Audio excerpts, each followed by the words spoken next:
Hello guys, here's my fast lap at Inkart Puurs track. As we're heading onto the main straight, we go a bit to the left here. We brake very lightly, make sure we get a turn in. Now heading onto the back straight, approaching the two fastest corners of this track. Make sure we nail both corners. Now we brake until the middle of the corner to make sure we get the rotation in. Now heading up to the upper level of this nice track. We stay very tight here, make sure we don't lose grip.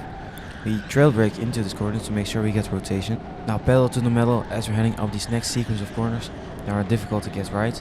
Now almost all of these corners are full gas except this last one here. Now going down, now we go to the left to utilize all the space given and make sure we get on the gas very early. As we're heading onto the last corner, we trail brake all the way to mid corner and get on the gas very early again to make sure we have a good speed for the first corner. And that was a lap around Inkart Puurs track.